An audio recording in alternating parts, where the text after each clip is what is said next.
Good evening, everyone. My name is E.R. Anderson. I'm the executive director of Charis Circle. Charis Circle is the nonprofit programming arm of Charis Books, and Charis Books is the South's oldest independent feminist bookstore.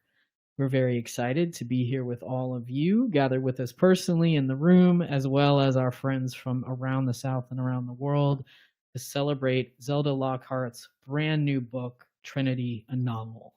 Zelda is here in conversation with Opal Moore, and we have loved Zelda Lockhart's career since the very beginning. She is the author of Fifth Born, Cold Running Creek, and Fifth Born 2, The 100th Turtle. Her fiction, poetry, and essays appear in several anthologies, and she holds a PhD in expressive art therapies, an MA in literature, and a certificate from the New York Film Academy. She was most recently here celebrating Diamond Doris with us, which she co-wrote. And is that the best way to say it? Co-wrote?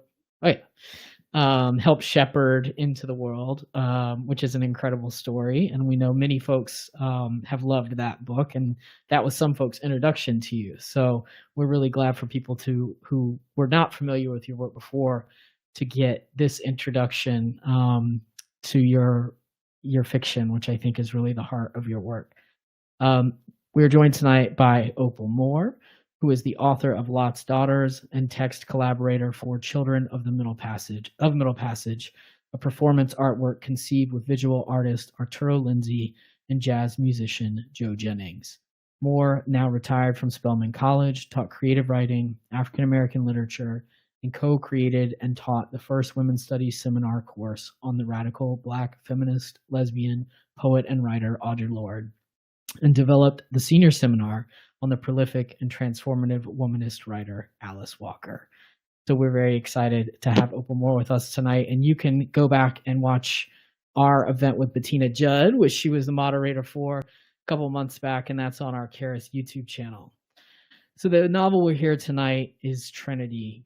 It is the long-awaited return with an electrifying saga as moving and indelible as the 12 Tribes of Hattie, the Turner House, and the love songs of W.E.B. Du Bois. It explores 3 generations of a family trying to overcome trials and trauma and free themselves from the past. So welcome to all of you. If you have questions and you're on watching virtually, you can put them in the chat and we will vocalize them as we go along. And if you're here with us in the room, we'll bring you the microphone when the time comes. But I am going to kick it over to Opal Moore and say thank you to both of you. I want to thank everybody who's here in person. Thank you for coming out. And I also want to thank Zelda Lockhart for coming back to Atlanta. Of course, you know, you enjoy coming back to Atlanta. I do. I am really happy to be here and having the chance to talk to you about your latest book. This book it doesn't look like a big book, you know, when you look at it, but this is a very big book. A lot of things happen in a very short space. So we're going to try to give a sense of what this book is doing without giving it away. Yeah. Okay. So let's begin the way I like to begin, and that is with titles. Yeah. I loved your title, and it reminded me of so many things. But you know, I wanted to ask you to talk about that. And while you're at it, this gorgeous cover on the new publication, which I saw it in the ad, but I'm only seeing it in person today because I worked from your the ARC copy. Yeah. So tell us about Trinity and maybe how you were thinking about that title and why it is the title.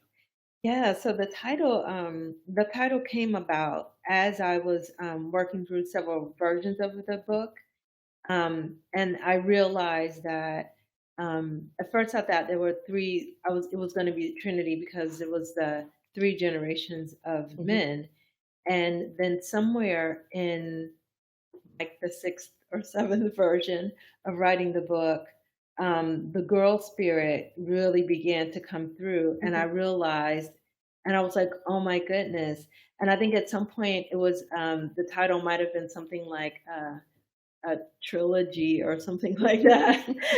and then and then I was like, oh, it's the Father, the Son, and it's the Spirit, Right. you know, because she comes through and is born Right. and makes change in that way, you know, that Sojourner Truths hearken to, you know, a woman, in this case, a Black woman being able to set things up right again. Right. Yeah, yeah. So that's how the title came about, because of the three, and that girl being a spirit before she's in body, and that's without giving anything away. Yeah. But yeah, and then the cover.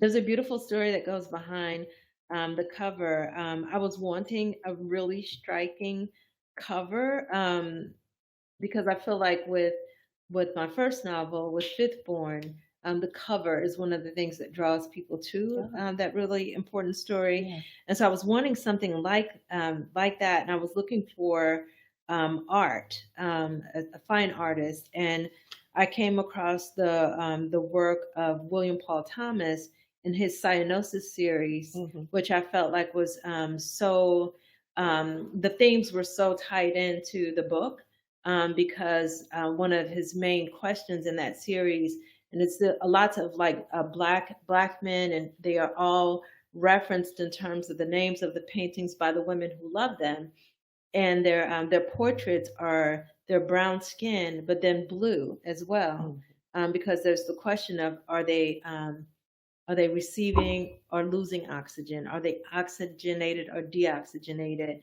And I thought one of the paintings was going to be the one, and we had some legal things that didn't work out with that. But then I was still just so determined because of the spirit that is in his paintings. And long story short, with all of the things that happened in order to come across this one, but I walked into one of the galleries that had his work up in Greensboro, and I saw this, and I was like, oh, that's it. That's it. You know, because I had been looking for Lottie Rebecca. I had been looking for Benny, you know, in terms of looking for the character as a cover. And then when I saw this in terms of the love of father and daughter, that's in the book, I was like, it's like he made that for you. It was like, yeah. And so, you know, he and I have had some really great conversations, and more great conversations to come over this. We have a really good conversation that's on my Instagram page, and we just have, I saw him, I went home for the book release party, and his family and his daughter, who is just adorable. And this is he and his daughter as model in the painting. So, yeah. It's a beautiful painting. Yeah. Thank you. Yeah. So I, for the Trinity piece, I also added past, present, and future as Trinity. And because of the threes, and also in numerology, 3 being such a powerful number, in Africa, 3 being such a powerful number, the 3-legged stool I think of, for example. So this 3-ness then seems to move through your story in a lot of different ways. So I wanted to begin just more broadly by asking you to talk about this idea that I have the sense that you work with quite a lot, and that is the importance of storytelling. And I don't mean storytelling in the sense of performance storytelling, but telling stories, the stories that we tell to each other. Yeah. So what kinds of stories are Black people telling to each other these days? And what kinds of stories do you think are important for us to be telling? Yeah, well, I won't say too much about what kind of stories other people are telling, but I know the ones that have not been getting told, that I think some people think that if they don't tell of some of the painful things that have happened, that they are protecting themselves from having to relive that trauma, and that they're protecting the next generation, protecting their children from having to know that information. But it's the opposite that ends up occurring, you know, because if you're not telling what it is that happened to you, if that's not coming out of you, then it has to go somewhere, because it's still living in you. And so some of the violence that we see in these men in the story, that violence is being transmuted from slavery, through generation after generation, and they are trying to not have that happen. And then the one thing that they are not doing, like happens in many of our families, is that they're not telling of the painful things. Right. And it's that girl spirit that, well, there's a mother spirit as well, but there's the girl spirit that is wanting those stories told. Yeah. And learning, and she's learning too, to be, how do I say, for lack of a better word, obedient to her spiritual self, regardless of the obstacles that are with her, and to tell those stories. Because I think that when we, when we keep the stories inside, that we end up with generations of kids who turn into adults, and then their kids turn into adults who are like, but what happened to Aunt so and so? What made Aunt so and so or Uncle so and so behave that way? Why were they mean to me? Or just all of the missing pieces. And we all have that in our families, the missing pieces. And it doesn't keep the children from harm. It's that the children in their own behaviors don't know, once they grow up, why is it that they are even doing any of the things that they are doing, or where it came from. And you can't heal if you don't know where your behaviors are rooted. You don't know how to disconnect that main circuit of behavior gone wrong unless you know where to put your hand on the breaker box. And so the telling of story, then, it seems as though you're saying, is that the telling of our stories, those painful stories, not just the happy stories, not just the stories of celebration. Yeah. But to tell the painful stories is as much for the teller as it is for the listener. I mean, if I'm understanding you correctly. Yeah, absolutely. Absolutely. Because, we're walking around, all of us, every human, just like not just humans, every living being has wounds. And it is, it's the wounds that make us beautiful. But we can't get to that beauty if we don't acknowledge the wounds. Right. And so it's the dichotomy, it's the joys and the pains. You can't just acknowledge the light and not the shadows. You won't fully see anything if you do that. You can't just acknowledge the shadows and not the light. You won't fully see anything. So we have to, in our own lives, investigate like our initial wounds and ask ourselves, what was the first time that I wanted and felt the things that I'm wanting and feeling that are causing me problems, and that likely is an incident. That first time that you felt that is likely an incident. And that incident and that event, if you can, hold on to that and see the ways in which the missing pieces that were lost from that event have caused you to behave a certain way. Right. And then sometimes after we do that, then it's a good thing to do the thing where you step back even further and say, well, this person who is usually a family member who causes us our first wounds, this person who treated me this way, what happened to them?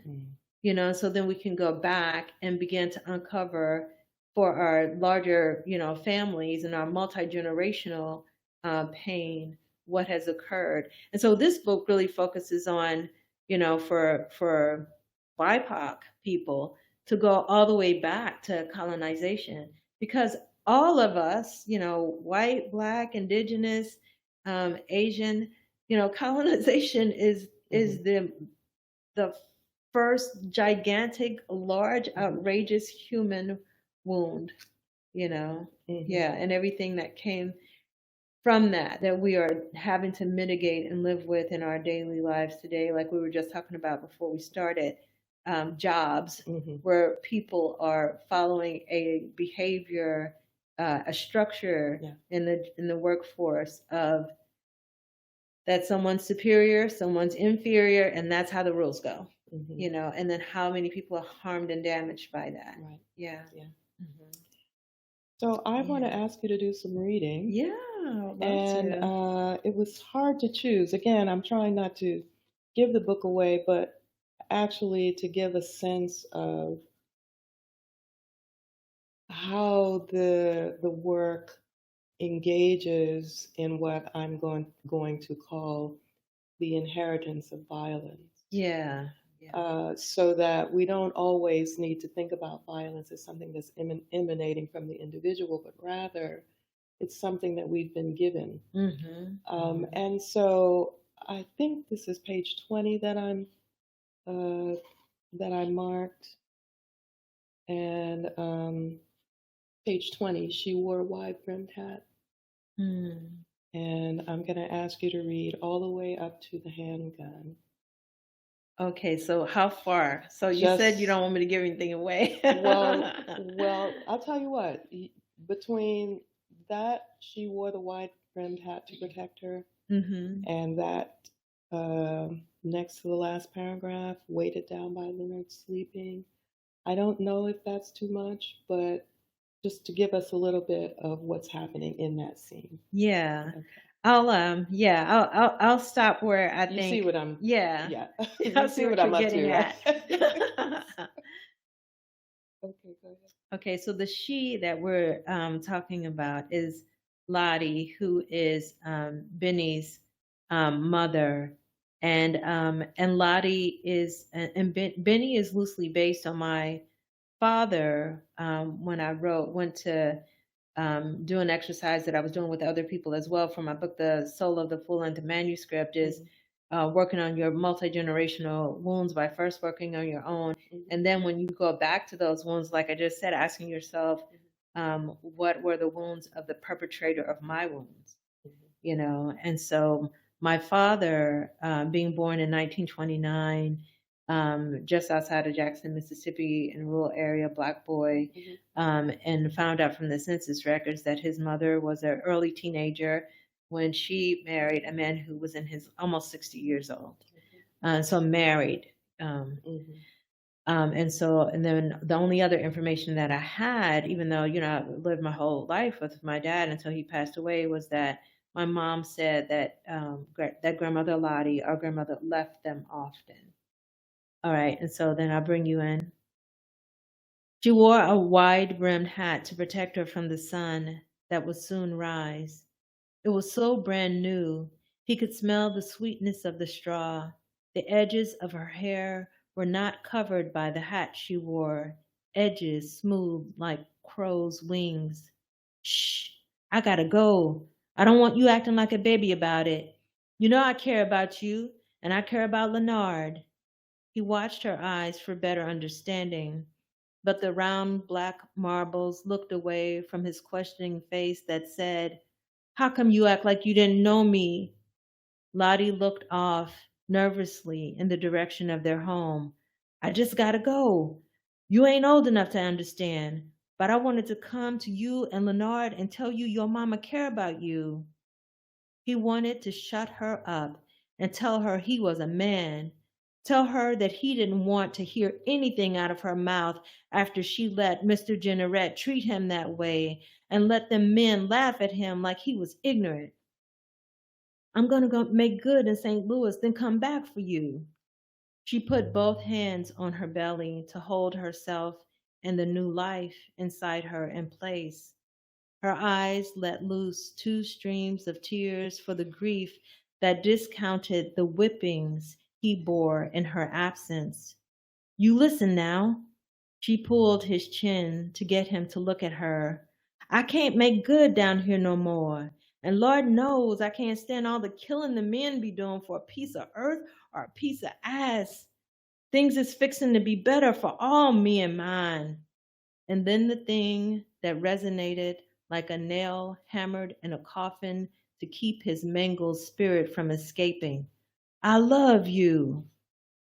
Before the air of the morning went from syrupy and cool to syrupy and hot, a trail of questions tumbled out of Benny's chapped lips. "What you do with them men, Lottie, that you can't be here? Why you leave us? Why can't we come? And then the proclamation that came in old Daddy's voice, you just a two-bit whore. Some fledgling part of him knew what he had said, knew the power of his words. She stared at him until the sounds of the cicadas came back into her hearing. Tears quit streaming. She tilted her head sideways as if she had just realized that she mistook him for someone she knew. He resisted calling her spirit back to him. He let her liken him to being as dangerous as any other man. She went to stand up, and he grabbed her arm and let the rage out. You lying whore! You wasn't never gonna take us nowhere. She snatched away, was up off the ground, still with her eyes on him. He saw her eyes justify leaving him and his sleeping brother there in the muck of Mississippi. She turned on her heels, her new blue and white cotton dress and new hat mocking his hand-me-down rags. His hand slipped past the roughness of the stiff cotton of the overalls weighted down by Leonard's sleeping head, and he grabbed the handgun. Thank you. So one of the things that we didn't preface with is that she was so young when she was given to old Daddy that they grew up together. Yeah. So she was 12 years old when she was given to him. So she would have had Benny when she was very young. And so they grew up together. She's not like his mother. She's almost like his sister. And that matters in the way that this scene occurs because he's older. She's been gone. She's been away. Yeah. And he has come to know some things while she's been gone, things that they haven't had a chance to talk about. And she's here in this moment at night telling him, I'm leaving, but I'm going to come back and get you. So what struck me about this and many of the other scenes is the way that this work wants to talk about manhood. So could you tell us something about these tests of manhood that these young men are framing for themselves? Because they're trying to grow up. They're trying to become who they think they should become. But what is this conundrum of manhood that is working its way through the novel? Yeah. Well, it's the base that I'm working from is a dilemma that, we all see, like our fathers and brothers and cousins and our own sons struggling with, is that on the one hand, especially if you're a brown man, especially if you're a black man, on the one hand, your body is being used like a machine. So you're being used in the fields, and then when you think, okay, I think one of the ways that I can get out of this situation is to go into the military, and then your body is used like a machine, and then when it's all used up, thrown out. I was just listening to the Uber driver had the news on the way over here, and I kept saying to him, I actually don't listen to the news. But they were talking about how the VA hospitals in Atlanta have now been put on the same ranking and standardization with the regular hospital systems, the private ones and the state ones, and that the VAs don't measure up, which we could have all answered that at the end of that report, right?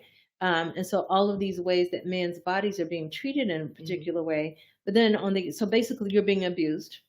And then on the other hand, long-term by society, but then on the other hand, you're being told, don't show emotion. Wait, what? Yeah. So that, you use the word conundrum. That is such a nice way. There's a lot of words that I could say that this is like televised or whatever, so maybe I shouldn't.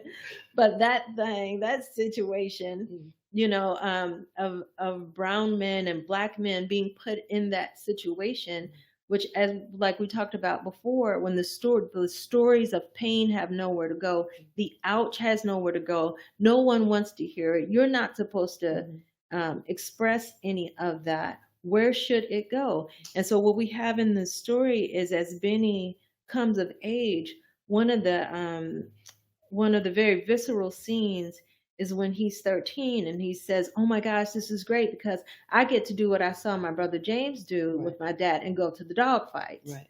Which, we know that that's, the witnessing of and the cheering on of violence.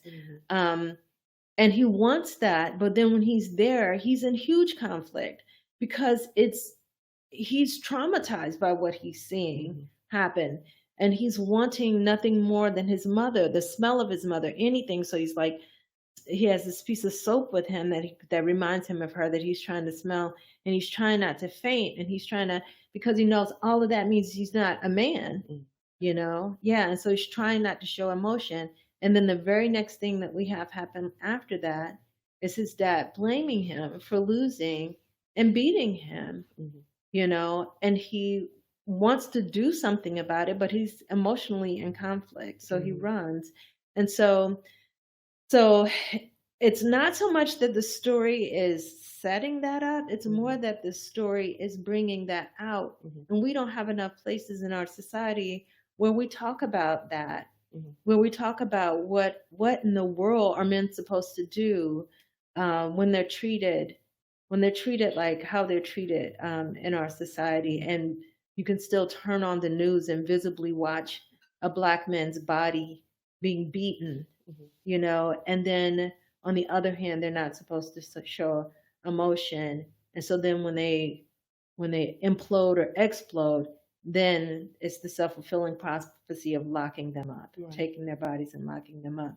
So there's all of these ways in the story that the men in the story are trying to do something, anything different. There's, okay, I'll go to the military. Okay, I'll see if I can get an education and be a teacher.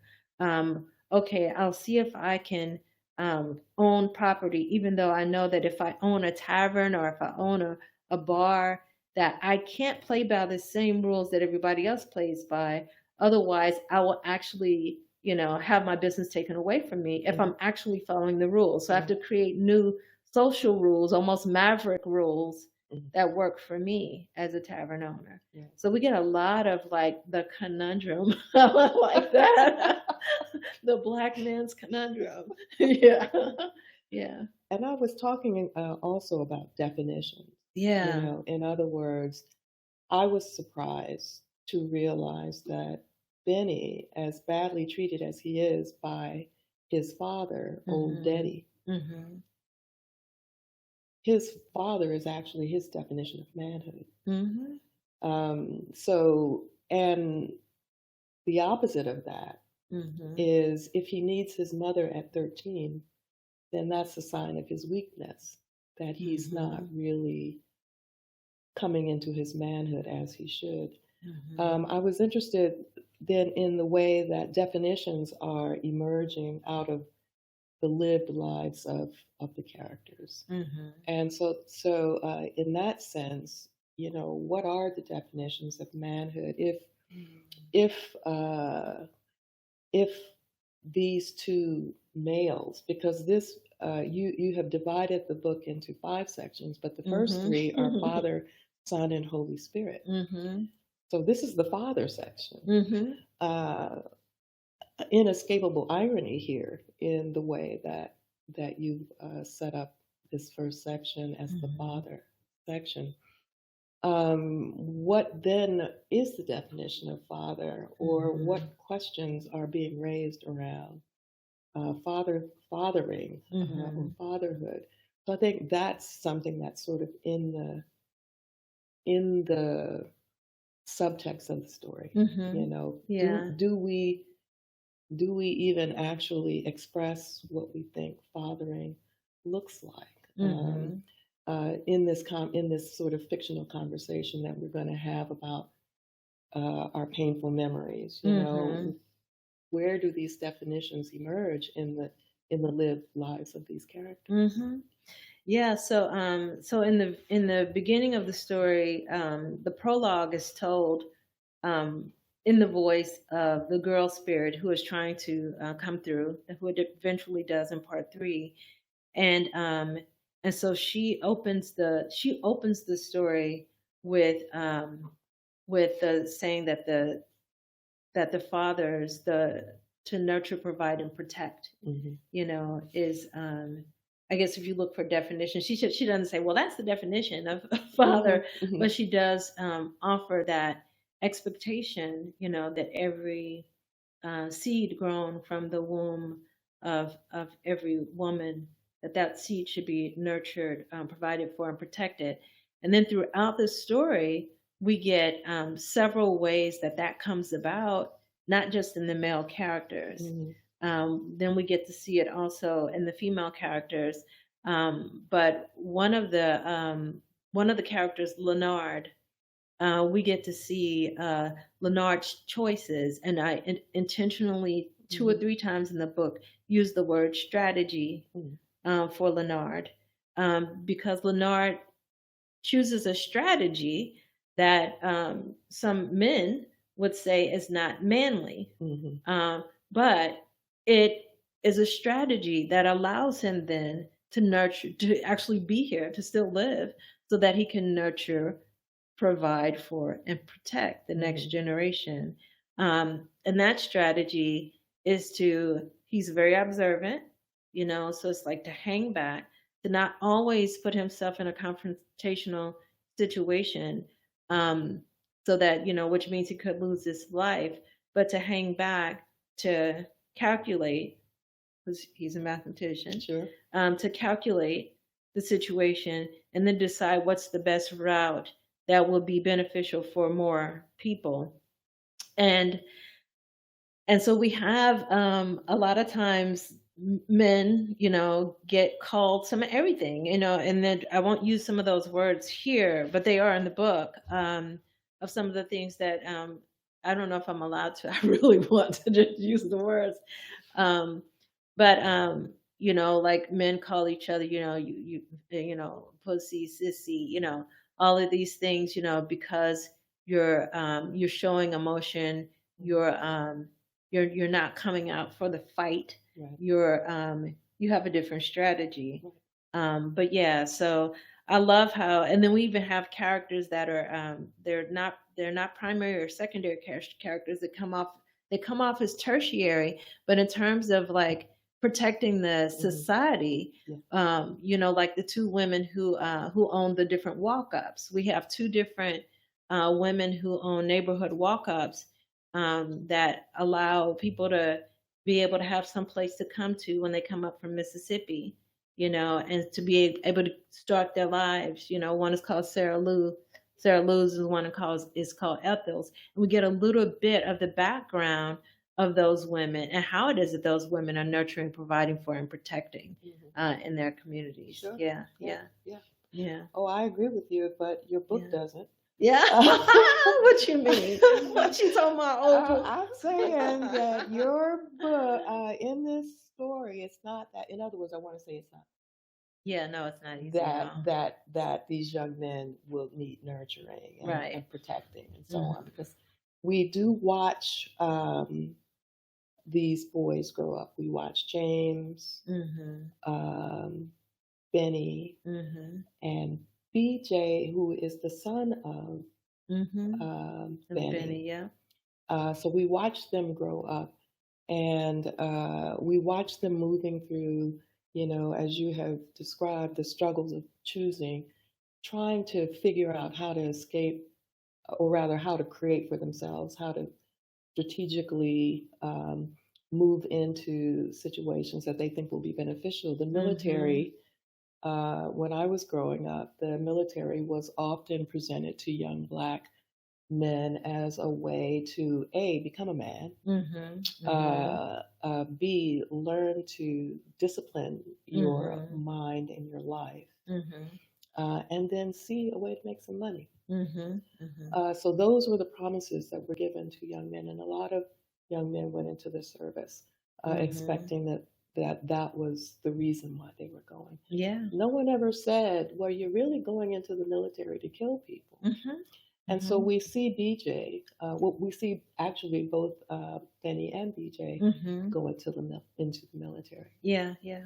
And we actually see BJ decline going to college Mm-hmm. Mm-hmm. and choosing his father's path and Mhm. going into the military. I want to spend some time, you've said twice, Yeah. the girl spirit. Yeah. I was interested in the way that the spirit, this feminine spirit, kind of hovers over the lives of these characters, Mm-hmm. moves through the story, pops up every now and then, Mm-hmm. and it reminded me that if you come up Christian, you understand the Father, the Son, and the Holy Ghost as the Holy Spirit Mm-hmm. as the Trinity. Now, in my church, we said the Holy Ghost, which was what I just said, Yeah. but Holy Spirit. And I recall reading that in early Christianity, the Holy Spirit was a feminine spirit Mm-hmm. and was discussed as a mother, Mm-hmm. as the mother. Mm-hmm. And then in pre-Christian rituals, the mother figure was a powerful figure, Mm-hmm. a figure of worship, a figure of reverence. Mm-hmm. And so I'm looking at your novel, DuBois, asking us to return to this Trinity, Father, Son, Holy Spirit, and the Holy Spirit emerges as a girl, not necessarily a mother, Mm-hmm. but a girl. Could you tell us something about how that girl spirit is operating? Yeah. Yeah. So there's a lot going on in terms of spirit. So there are several spirits in the story. Oh, Yeah, it's the girl spirit that is born to manifest the deeds of the spirit and of the spirits collectively and singularly. And so in terms of the mother and the mother spirit and the daughter spirit, there's spaces in the story where the men are trying some of the things that they are trying, and sometimes imploding, and the violence coming out, and the mother spirit who was in body being in conflict with the daughter spirit who has not yet been in body, who has been trying to be in body, but her being in body has been blocked by this violence. And so there are times when we get conflict, and some of this conflict exists in our families, where the mother spirit is wants to save her sons at any cost, even through the things that those sons have done to her, that she has an understanding of why this is happening and why her child is this way, and is doing anything that she can think of and can actually do without having physical form to try to save her sons, no matter what it is that they are doing. And then you have the girl spirit who has been damaged by them. For it is not put gently. She's like, just sometimes you got to burn out the blight. She's like, just get rid of them. And it's through her, because when I said she has much to learn too, so it ends up being through her that that all the spirit of the multi-generational healing that is necessary gets to manifest, because she has to come in and know and understand that it is not as simple as this one's done wrong and that one's done wrong, that these things have happened over time because of what has happened to our women and children, our women and men, and so she gets to learn that. But then, even in terms of spirit, you get the culmination as we get to the latter part of the book of the male spirits. Yeah, yeah. So they're needing their say. They're finally needing to tell. Not that they're finally needing it. They're finally about to get their attempt and chance to tell all of the things, Mhm. you know, and the girl helps to manifest that, the girl spirit.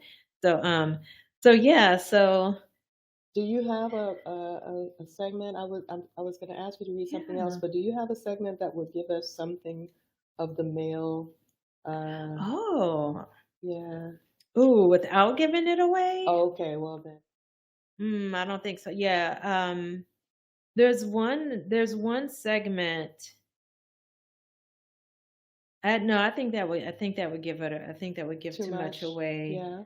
I could read the prologue though, so you get a sense of Hmm. the girl spirit. Okay. And she's speaking from more of a knowing voice, not just the voice of what Hmm. she has to learn. Okay. Um, so I can read that. All right. When the black bodies have let go and the spirits exist, they are able to come to folks and tell them of all the mistakes made in the flesh and lessons learned after the flesh. They are able to know life without time, without the limitations of the body, the pains of the mind. But what good is all their knowing unless someone with hands, feet, flesh, and bone can make right what has for so long been wrong? I didn't know that's what I was being asked to do, but by the time I was 6 years old, I knew that what I was experiencing about living and what other people were experiencing were different dimensions of remembering. I saw my great great grandmother's capture as she ran across the sun hardened earth of the Congo, having been chased out of her village by the white men just after pounding the cassava and plantain flour to make fufu and swatting the morning flies. The heel bones of her feet pounded on the hardened clay. She carried in her womb two precious things. One was the stories of every villager since the first tree sprouted from the first seed. The other precious thing she carried was the untamed, untainted seeds of her children. So that's just a little bit of her voice before then she has to grapple with, Hmm. okay, I know all of this and I have seen it all. And now I have to deal with humanity, with being human. All right. Well, thank Yeah. you. And I think we Yeah. want to take a few minutes and go Yeah. to see if our audience members have any questions for you. Yeah, Yes. absolutely. I hope that we do have someone who has a question. If you don't, then I'll just ask my own question. I'll ask my own question. Yes. Yes, Karen. Quite a question, but it's a comment. Yeah.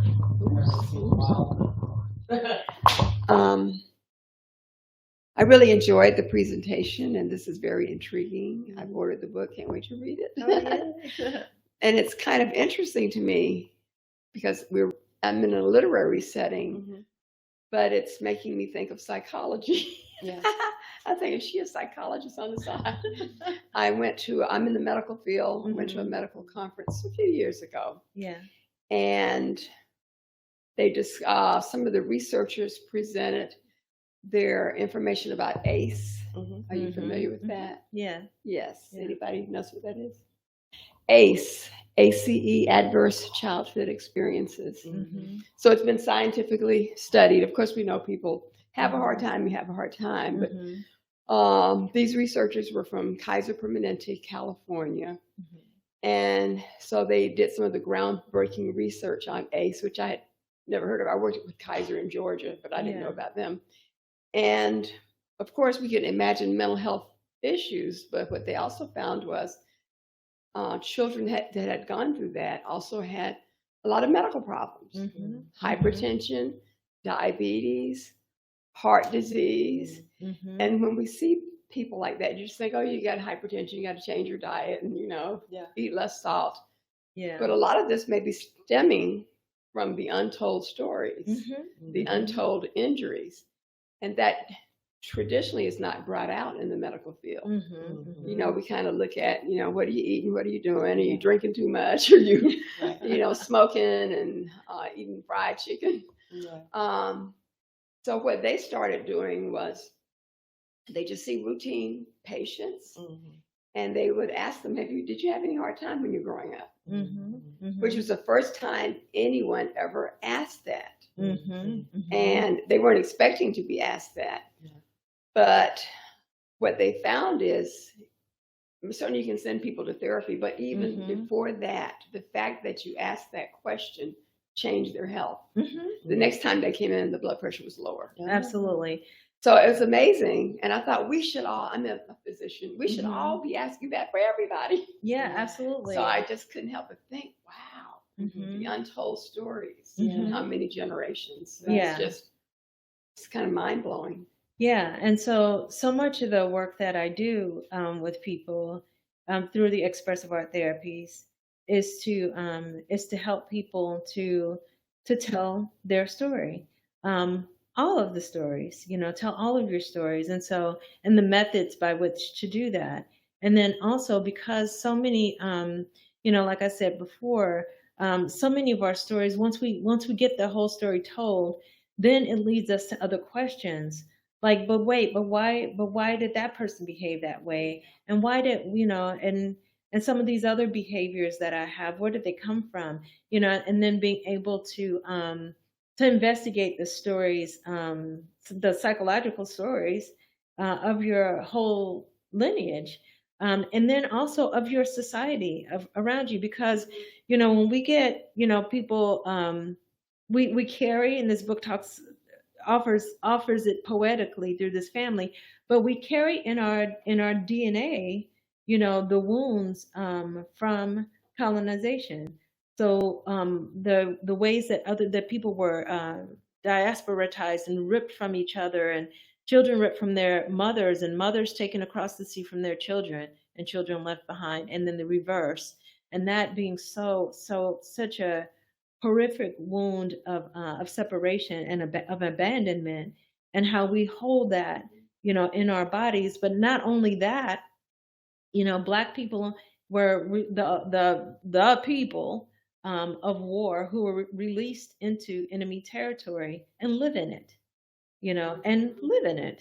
And so what we end up having is we have like the microcosm inside of your household of how those pains are being carried and have been carried and are being transmuted to you. And then you have certain illnesses because of it, things that might have stayed dormant that pop off of your dis-ease, that pops off of your DNA chain. But then you have, you also walk out the door, into enemy territory to go to work or school or whatever it is in that territory where the rules are made to keep you imprisoned, even though you're not in prison anymore, and then you suffer more illnesses because, think about when COVID, happened and everybody got to go home, blood pressure everywhere went down. Everybody was like, oh my goodness, why do I feel so much better? Because you left enemy territory. Yeah. So yeah. It's amazing. I wasn't expecting myself to have medical thoughts. I thought you would have joked. Yeah. But I want to come to that because we're talking about fiction here, and when people come to fiction, I think sometimes they don't want to be confronted by the fiction. So could you talk a little bit about perhaps how you have found people coming to this work? I mean, how do they move through it? I know that because we have a history, my own family history was a history of not telling. I wasn't, as a child, even sure how I grew up in my grandfather's house, but I never knew how he came to Chicago. I never knew how he bought a house. I assumed that he had limited education, but I never knew. And in fact, we were told that the house that we grew up in wasn't the only house that he had. So as a child, you think, well, if you don't know, if you didn't have much schooling, how do you come? And how do you manage property? And how do you do this? Now, in the course of not telling, whatever might have been the difficult history of the past, we also ended up not telling the capabilities of Mm-hmm. people who came up out of the South. In other words, we were leaving, by not telling about the past, we were leaving out everything as Yeah. if it were all equal. And so, and I'm speaking from the standpoint of having worked with students who read, like Alice Walker, and they Mm-hmm. have a certain kind of, reticence about the addressing of the difficult lives of these characters. Mm-hmm. So I'd like to just ask you about that, given that you're doing the important work, what Audre Lorde said, our silence will not protect us. Mm-mm, sure won't. So as you're doing this work, and as people are feeling perhaps less protected, Mm-hmm. how do we move through the depiction of trauma, not necessarily becoming a psychology lesson or a Mm-hmm. sociology Mm-hmm. lesson or something? Mm-hmm. How do we stay in the way? How do we stay in the work of storytelling? Mm. How do we stay in that work? You mean stay in the work of it, meaning I'm not sure. Do you mean like keep it fiction? Maybe I need to be more clear about what I Yeah. think the work of story is. I Yeah. think the work of story is to stay in the creativity piece, Mm-hmm. to stay in the creative space, Yeah. even if you're dealing with actual occurrences or Yeah. actual events. Yeah. And- So I don't make separations between those things. So the life that you live is the life that you create with. And so everything that I'm about to say is Zelda speak. It doesn't mean that it's true for everybody. It's just this was Zelda talking about. So I believe that there is nothing to create from except for the experiences that you have lived, and the experience and the things that you are expressing in order to get them out. And however it is that they come out, then you look and you go, oh my gosh, I just choreographed a dance, or oh my gosh, I just wrote fiction, or oh my gosh, that was a poem, But the thing is to express what it's like to be here, because there is doesn't doesn't it work like with the thumbprint that there's only one, right? And am I getting that right? It's supposed to be unique. It's completely unique. And so are your life experiences. You have the connection of the human experience, which colonization has separated us from and told us the lie that some people are superior, some people are inferior, create all this separation that's just complete nonsense amongst the human species.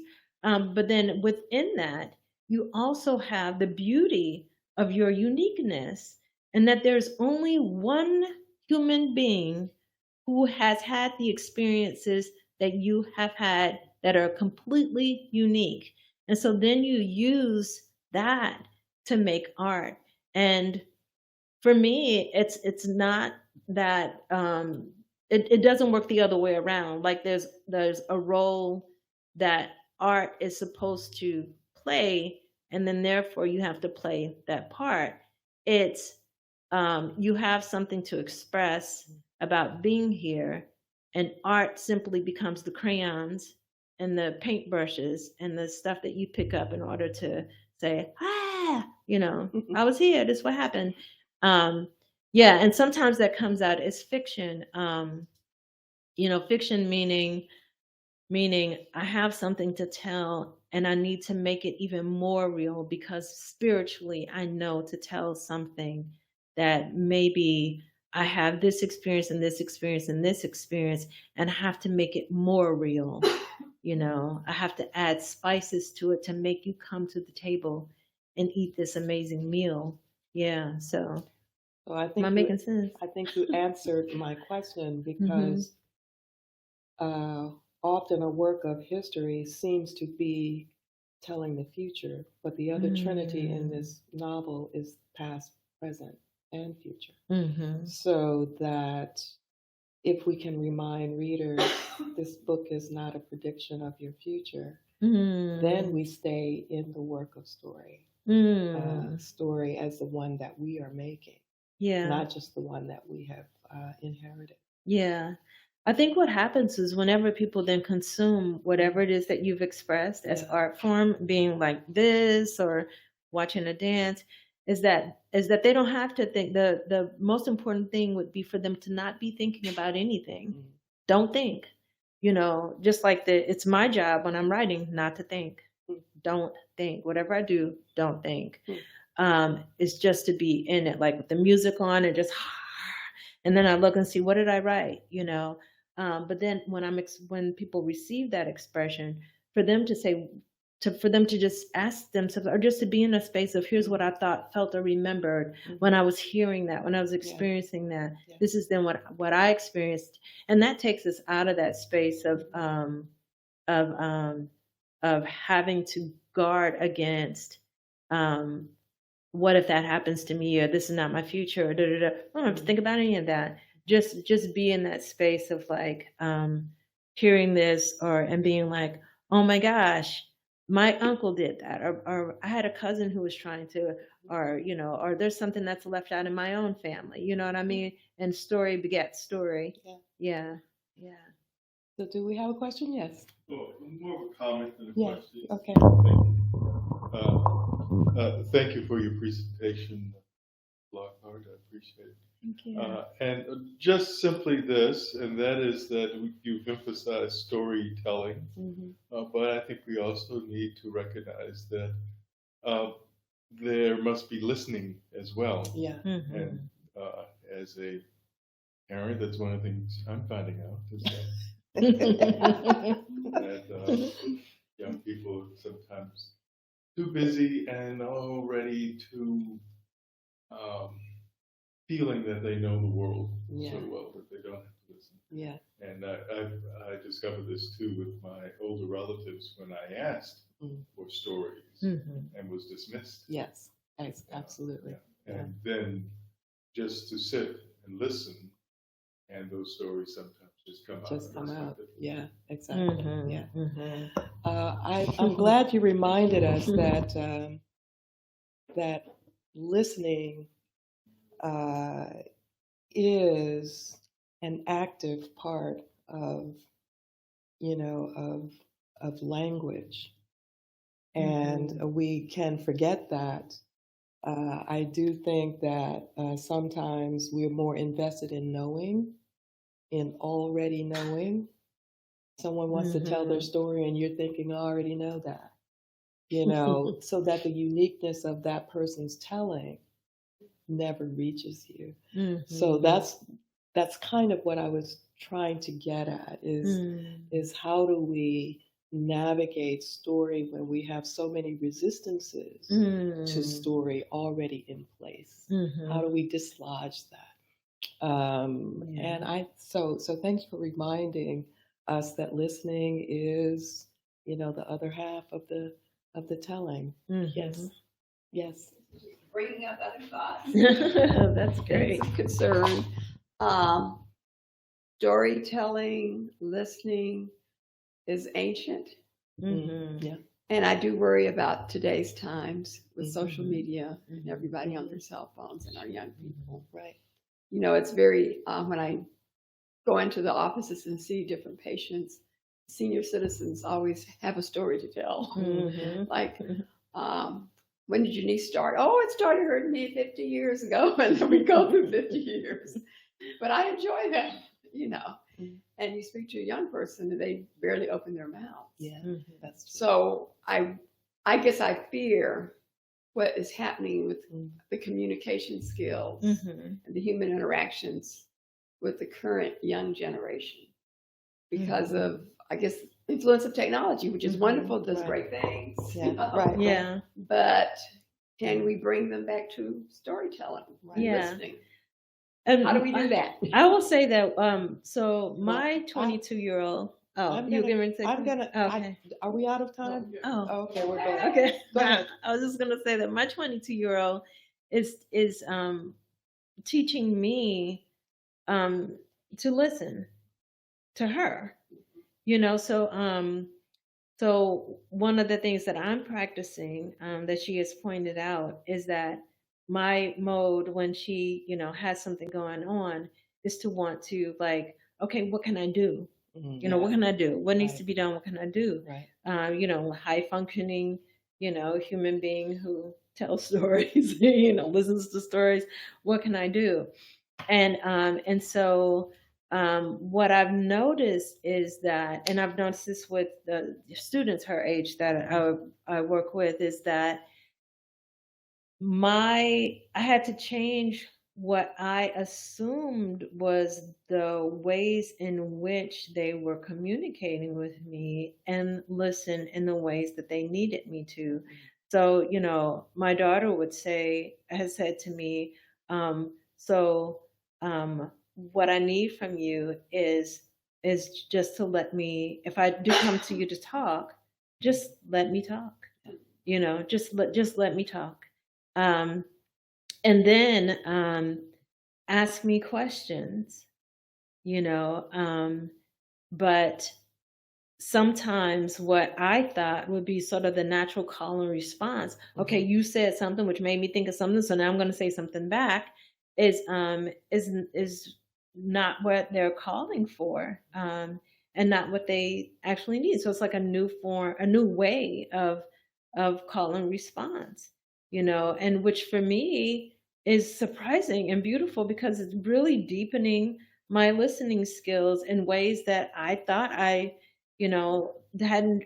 It's a whole new way to explore listening, is to just listen, just listen. And and I would say, so one of the things you said, I feel like, is also an answer to your question, is the fear. So the fear of anything, even the fear that something that's new might take away something that has been good or felt good. But any of those sort of fears create separation and blockages. And if we could just kind of, like, sometimes when we're afraid of something, and mostly afraid because of what it might mean that we might lose, instead explore it, like, what is in this new stuff that we're doing with the phones, and that young people are doing, that is actually beautiful, and a beautiful modes of communication. And some of that, I think, is that kind of listening, where if you're typing something to somebody, they can't have an immediate response. They have to be with that for a minute, Yeah. So anyway, I just wanted to throw that out there. Or a letter. Yeah. Which is, but it's kind of the same, right? I mean, it's the same kind of thing. Yeah. I'm texting you, and you just, it's not like you could just hop back. Even if you do hop back, I get to pause. I get to, so the listening and the, it ends up with a grace to it that's got, I don't know, there's something really interesting about that. Yeah, just saying. So are we about to close? Okay, now Zelda, you're doing something else in the area. I am. So tomorrow at Yes Please Books. So I'm going to read from some of the areas of Trinity that really explore the multi-generational healing stuff. And then I'm actually going to do some fun, interactive, community building, expressive arts kind of, sharing our stories and being with story, so that we have takeaway.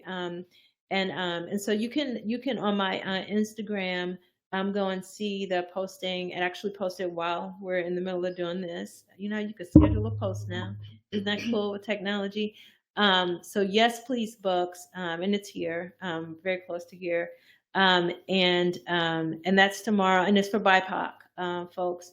So yeah, come and be part of that. And bring someone.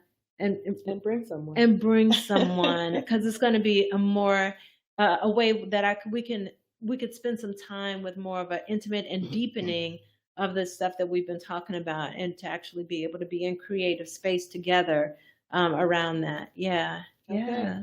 Zelda Lockhart, thank you for Trinity. Thank you for talking with us. I want to thank our audience. Thank you for your questions and comments. Thank y'all both so much, and thank you to everybody who's watching here with us live and everyone who's watching at home. We appreciate y'all. If you're watching virtually, we want you to click this teal button at the bottom center of the screen to buy Trinity, a novel from Charis. We know some folks have already pre-ordered it, but go ahead and click that button if you have not yet. You also can go look at the event page and see all of Zelda's previous books. There are lots and lots to choose from. So if this is your first introduction to her, don't be shy. Go back and read her other work, because we know that you're going to be hooked. So thank you so much to Opal. We really appreciate you. Thank you, Zelda, for being with us and celebrating. And good night to all of our virtual friends. And for y'all who are here, you get first dibs on signed books and get to hang out and chat. So make yourselves at home and go get your copy of the book.